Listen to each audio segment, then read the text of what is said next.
Olá, tudo bem? O tema de hoje é, na verdade, uma pergunta. O nosso tempo é um bem juridicamente tutelável?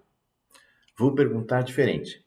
É justo que um fornecedor de serviços ou de produtos, que é pago para nos poupar trabalho ou para nos trazer alguma utilidade, nos faça perder tempo para resolver um problema criado por ele?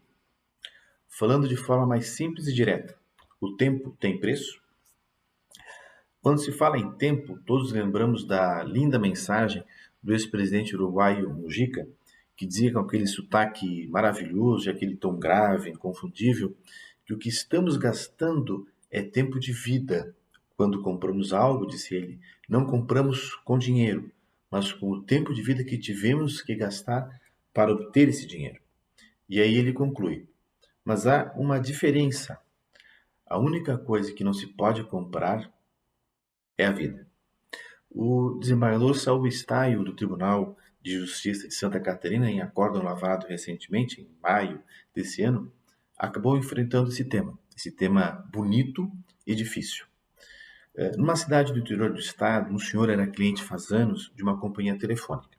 Lá pelas tantas, ele percebeu que estavam cobrando por serviços que ele não havia contratado e por outros que ele sequer, na verdade, lhe haviam prestado.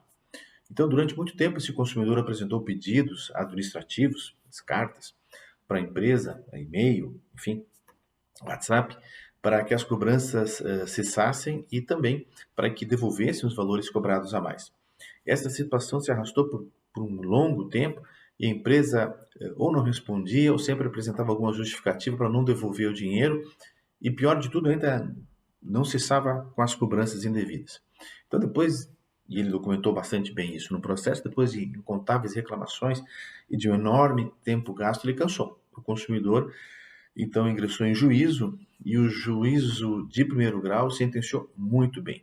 O juiz condenou, então, a empresa, depois, e diante desses fatos todos, o juiz condenou a empresa fornecedora desses serviços a restituir em dobro os valores indevidamente cobrados, utilizando o que diz a fórmula trazida pelo parágrafo único do artigo 42 do Código de Defesa do Consumidor, mais juros de mora de 1% ao mês, a contada citação, e ainda a atualização monetária pelo INPC, desde cada desembolso considerado indevido pelo juiz e demonstrado indevido no processo. O juiz determinou também que a empresa apresentasse as faturas dos últimos 10 anos, fundamentando que se tratam de documentos comuns aos litigantes, porque a empresa negava a entrega desses documentos, dizendo que era obrigação do consumidor fazê-lo.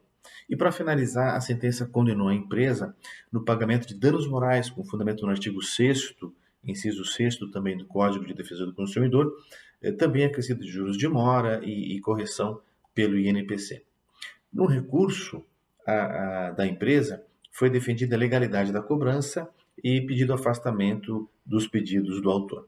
A empresa ainda afirmou que, se o tribunal entendesse indevida a cobrança, deveria ser afastada a condenação da devolução em dobro, porque não houve má-fé e, segundo a empresa, era necessária a prova da má-fé, como exige a lei, e também pediu o afastamento da condenação pelo dano moral, porque nenhum direito de personalidade do consumidor teria sido violado.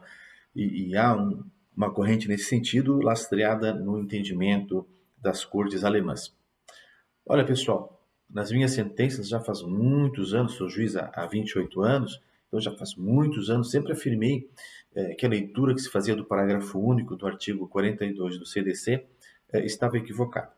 Se valesse a interpretação das empresas que cobravam por serviços que não prestavam, elas nunca, mas nunca mesmo iriam ter que devolver em dobro, porque da maneira como estavam lendo o dispositivo, estavam interpretando o dispositivo, era impossível ao consumidor provar que houve má-fé da empresa. E, de fato, infelizmente, essa foi a orientação dos tribunais superiores por muito tempo, até que no julgamento dos embargos de divergência em agravo em recurso especial, o 676-608 do Rio Grande do Sul, que julgou nesse sentido, o Tribunal Gaúcho há muitos anos, aí sim, a partir desses embargos de divergência, o STJ pacificou o entendimento, essa decisão é bastante recente, também é desse ano, mas de toda sorte o STJ pacificou o entendimento de que a ação para devolução de cobrança indevida em telefonia prescreve em 10 anos e, mais importante, que a restituição em dobro dos valores pagos indevidamente independe da motivação do agente que fez a cobrança.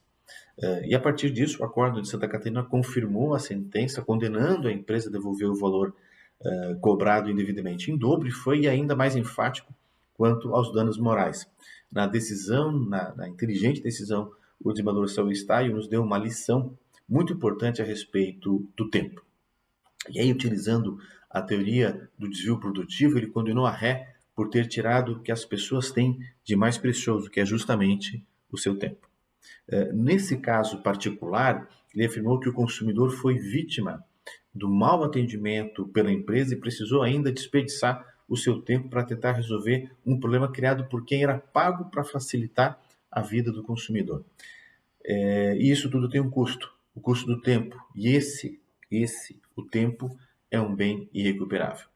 E ele, então, conclui o raciocínio da seguinte forma: se o tempo útil das pessoas se trata de um direito individual tutelável, se merece atenção do Estado, então pode ser moralmente indenizado quando agredido, quando usurpado, retirado das pessoas por conta da desorganização ou má-fé dos fornecedores. Então, 3 lições importantes ficam desse acórdão lapidar do desembargador Saul. A primeira lição: o prazo prescricional para exigir a devolução de valores indevidamente exigidos na fatura de serviços telefônicos é de 10 anos. Segunda lição: está agora pacificado que essa cobrança dá ensejo à devolução em dobro, porque se trata de uma relação de consumo e há previsão para tanto no parágrafo único do artigo 42 do CDC, a partir dessa nova e correta leitura que se fez da lei. E terceira lição: em circunstâncias como as narradas nesse acórdão, é devida a reparação do dano moral sofrido pelo consumidor porque é agredido o seu tempo útil, e esse é um bem ou um interesse juridicamente tutelável e assim indenizável.